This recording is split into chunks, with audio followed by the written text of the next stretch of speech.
नमस्कार दोस्तों, स्वागत है आपका मेरे इस यूट्यूब चैनल में। और आज हम बात करने जा रहे हैं कुंडली अवेकनिंग के लक्षणों के बारे में। कुंडली अवेकनिंग हो चुका है या हो रही है, इसके बारे में हम कैसे जान सकते हैं, तो उसके बारे में हम डिटेल्स में आज डिस्कशन करेंगे। तो चलिए बिना देर के वीडियो को स्टार्ट करते हैं। दोस्तों, पहले हम जानते हैं कुंडली अवेकनिंग होती क्या है। कुंडली अवेकनिंग हमारे आत्म ऊर्जा है जो हमारे बेस ऑफ द स्पाइन में रहती है। जो हमारे 7 चक्र होते हैं शरीर में, तो जो मूलाधार चक्र है, जो पहला चक्र, वहाँ शुप्त अवस्था में रहती है, वो सोई हुई रहती है। ध्यान साधना और विभिन्न तरीकों से हमसे एक्टिवेट कर सकते हैं। तो हम जब ये एक्टिवेट होती है तो ये हमारे सातों चक्रों को भेजते हुए सहस्त्रार तक पहुंचती है, तब हम कहते हैं कुंडली अवेकनिंग हो चुकी है। पहले जानते हैं हम शारीरिक लक्षण। हम शारीरिक लक्षण से कैसे बता सकते हैं कि हमारी कुंडली अवेकनिंग हो चुकी है या हो रही है। सबसे पहला है कि हमारे शरीर में बहुत सारी गर्माहट हमें महसूस होती है या एनर्जी का इम्बैलेंस हो जाता है। एनर्जी हमें बहुत होने लगती है। तो शारीरिक गर्मी कैसी होती है, जो हमारे जब जो एक्टिव होता है तो वो मूलाधार चक्र से ऊपर पड़ती है ना। तो जो हमारा मूलाधार चक्र है तो वो बहुत गर्म होने लगता है। मूलाधार चक्र हमारे गुप्तांगों के बीच में होते, जो हमारा मल द्वार होता है और प्राइवेट पार्ट उसके बीच में होती है। तो वहाँ हमारे बहुत सारी गर्मी होने लगती है, हमारे प्राइवेट पार्ट्स में बहुत सारी गर्मी होने लगती है। तो ये एक्सपीरियंस है। और हमारे एनर्जी भी इम्बैलेंस हो जाती है, हमें बहुत एक्टिवनेस महसूस होता है, हमारी एनर्जी बहुत हाई हो जाती है, बहुत हाई हो जाती है। तो ये लक्षण है शारीरिक लक्षण कुंडली अवेकनिंग का। लक्षण है शारीरिक लक्षण जो हमारे बॉडी में वाइब्रेशन और स्पैम्स होती है। हमें वाइब्रेशंस होने लगती है, अचानक से झटका महसूस होता है, स्पैम्स हमारे शरीर में स्पैम आ जाती है, हाथ पैरों में स्पैम आ जाती है। तो इससे भी हम कह सकते हैं कि कुंडली अवेकनिंग हो रही है। अगला लक्षण है कि सांस लेने का तरीका हमारा बदल जाता है। सांस लेने का तरीका कैसे बदलता है?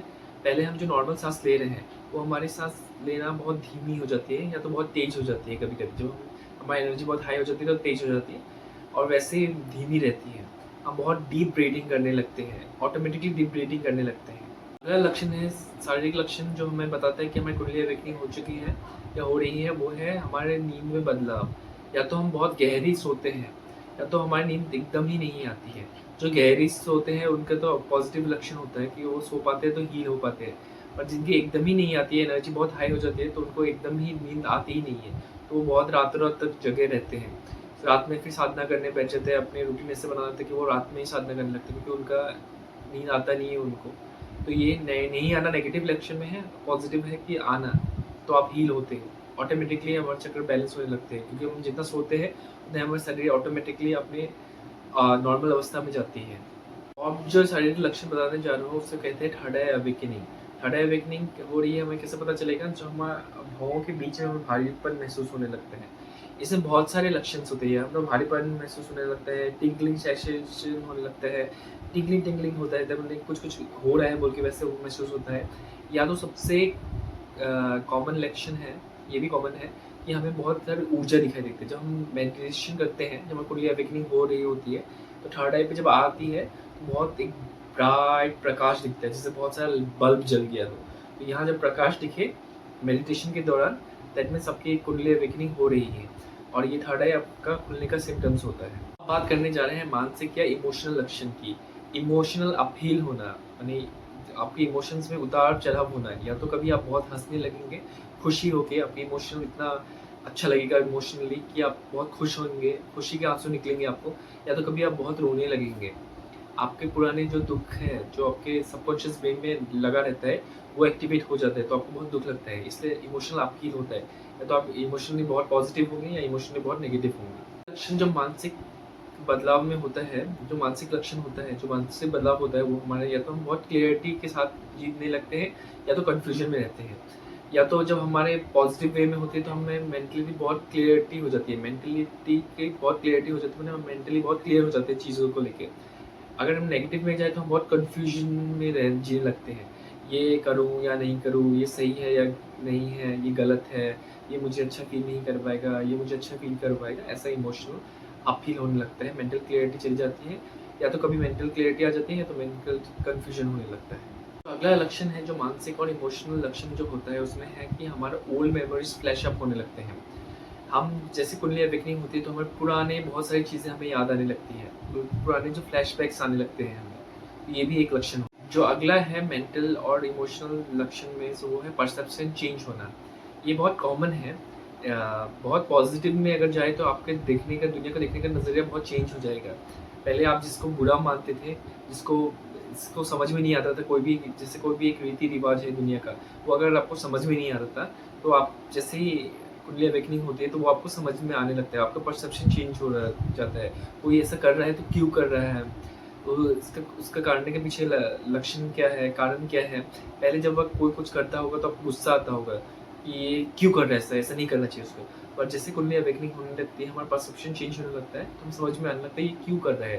जैसे कोई मजबूरी होगी या ये गुस्से में कर रहा है ऐसा, हमारा परसेप्शन चेंज होने लगता है। बात करने जा रहे हैं हम आध्यात्मिक लक्षण का। तो सबसे पहले जो आध्यात्मिक लक्षण होता है वो हमें एकता का महसूस होता है। हमें सब चीज़ में एकता महसूस होती है।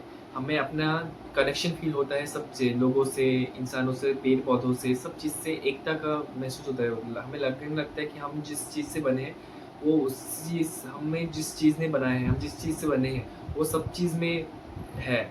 जैसे पेड़-पौधे में भी वही चीज़ है, उन्होंने एक यूनिवर्सल गॉड का महसूस होने लगता है हमें कि उसी ने इसको भी बनाया है जैसे हमें बनाया है। तो ये एक एकता का अनुभव होने लगता है हमें। हम लोगों से भी एकता महसूस होने लगता है, जैसे किसी से पहले दुश्मनी होने लगती है, जो हमें बुरा लगने लगता है। और एकता का जब हमें महसूस होता है तो वो हमें अच्छा लगने लगता है।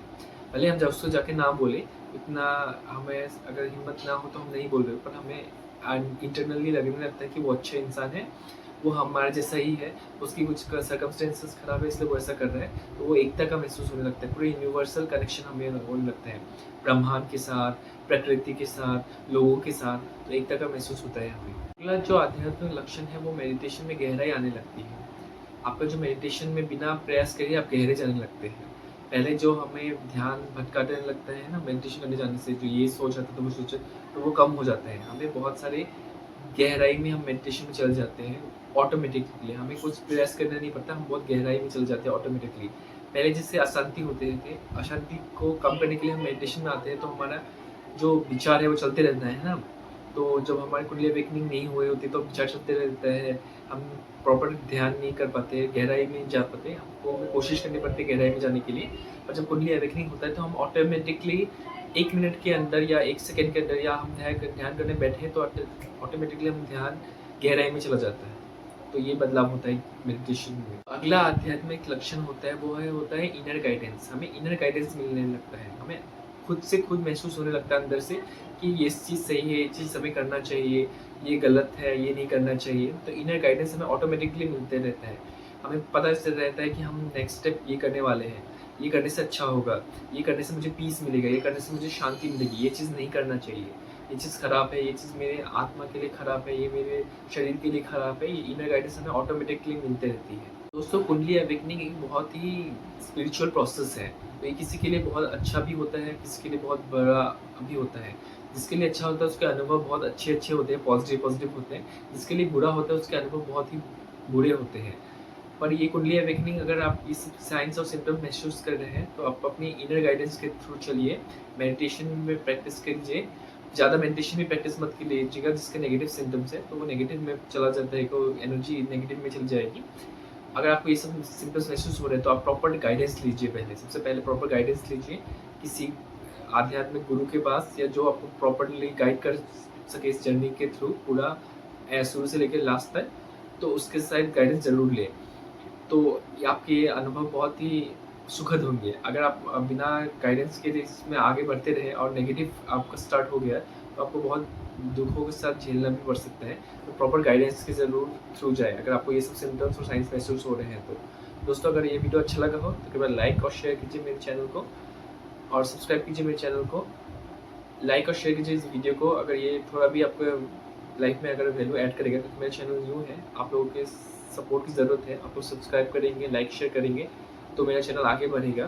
तो मैं ऐसे ही दमदार रिसर्च के साथ आप लोग के सब पास वीडियोस लाता रहूँगा। जैसे मेरा स्पिरिचुअल अवेकनिंग हुआ, मुझे प्रॉपर गाइडेंस नहीं था, पर मैं मैंने मेरा वही लक्ष्य है, मेरा वही एम है कि मैं ऐसे वीडियोस आप लोगों के लिए लाता रहूँ दमदार रिसर्च के साथ, और जो मेरा अनुभव है उसके साथ। इसके लिए आप लोगों की सपोर्ट की ज़रूरत है, तो कृपया लाइक और शेयर कीजिए इस वीडियो को, और सब्सक्राइब कीजिए मेरे चैनल पर अगर नए हैं तो। धन्यवाद। नमस्ते। आप कुंडली अवेकनिंग आपका सुखद में हो। धन्यवाद।